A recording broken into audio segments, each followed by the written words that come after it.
Welcome in UAS News Network. Today I am explained France riots ease. Continue to watch this explainer news. Before, please subscribe this channel and like this video. Equality, fraternity, the lofty ideals to which France has long aspired are embossed on coins and carved above school doors across the land.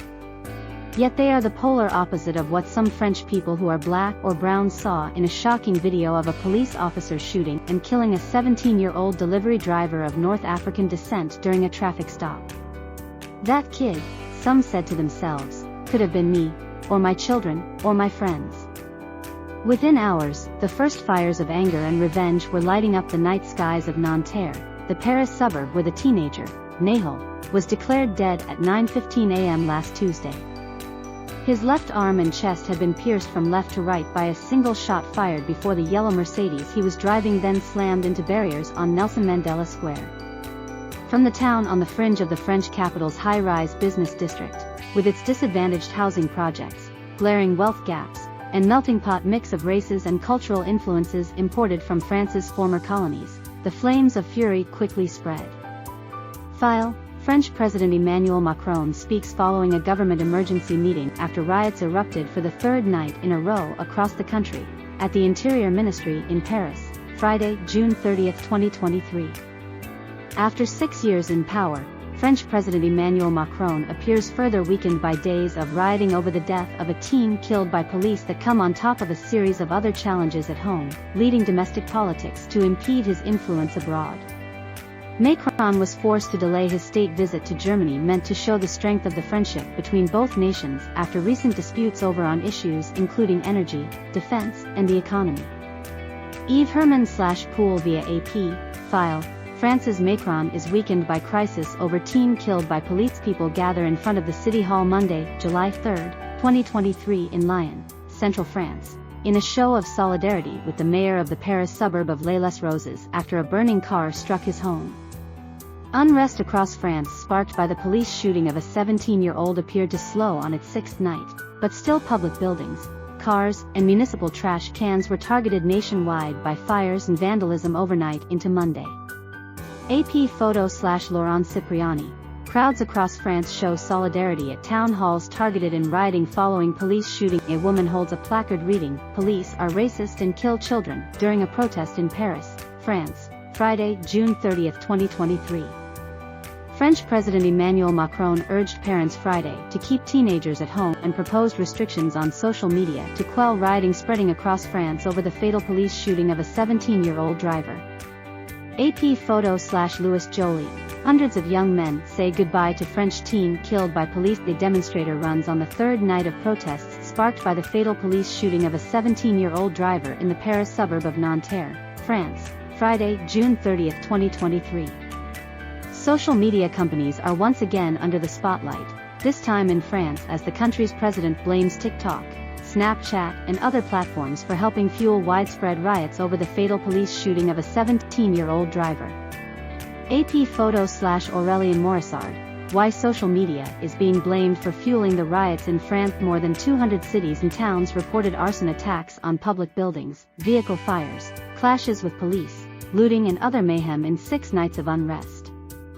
The violence was nationwide, from blue-collar ports on France's northern coast to southern towns overlooking the Pyrenees, from deindustrialized former mining basins to Nantes and La Rochelle on the western Atlantic coast, once hearts of the French slave trade. After more than 3,400 arrests and signs that the violence is now abating, France is once again facing a reckoning, as it did after previous riots in mixed-race, disadvantaged neighborhoods in the 1980s, 1990s, 2000s and 2010s.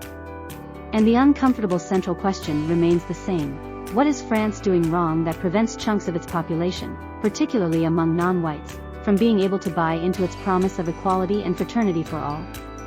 Among the factors being blamed and hotly disputed are problems both old and new: racism in police ranks and French society more broadly, poverty made more desperate by rising costs related to the war in Ukraine, decades of urban neglect, breakdowns in marriages and parental authority, and the ripples of the COVID-19 pandemic.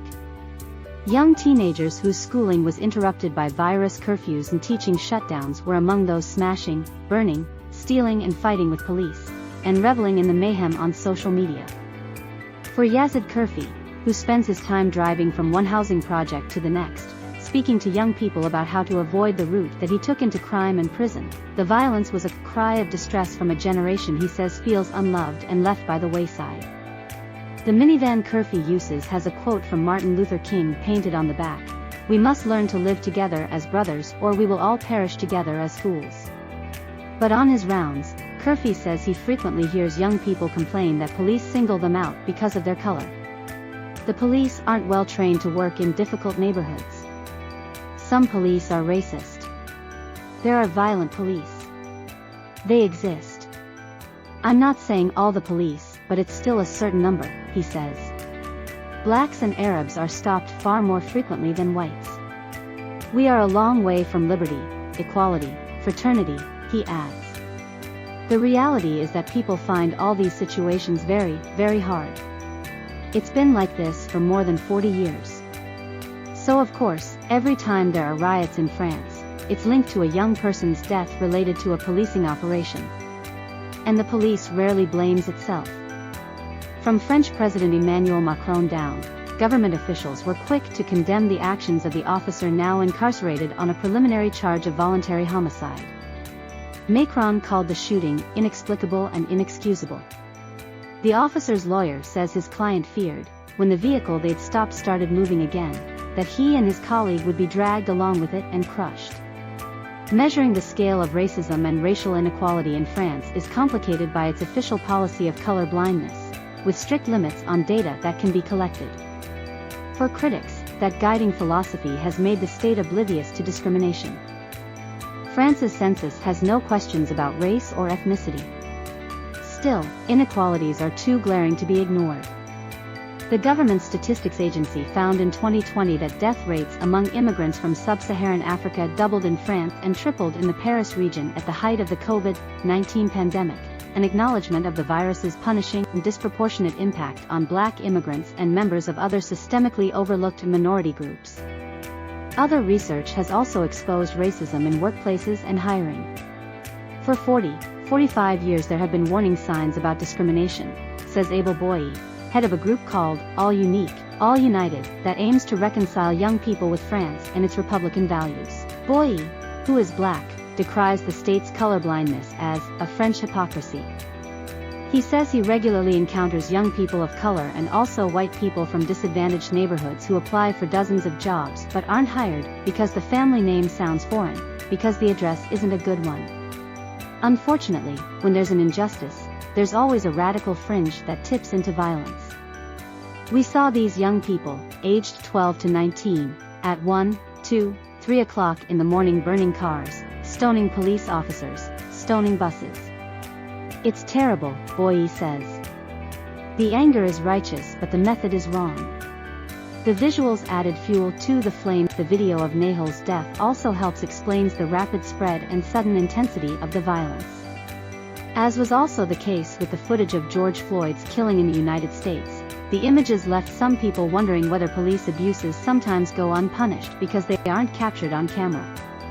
Spray-painted graffiti in Nanterre read, "Without video, Nahel would be a statistic." Police officer Walid Rar says, however, that the relationship between France's forces of law and order in disadvantaged neighborhoods he works in isn't as broken as the rioting made it seem. He runs a volunteer group of officers, the Guardians of Fraternity, who meet with neighborhood kids to try to build understanding and help them see that behind their uniforms, they are people, too. Sometimes, the talks are very hard, very stormy, he acknowledges.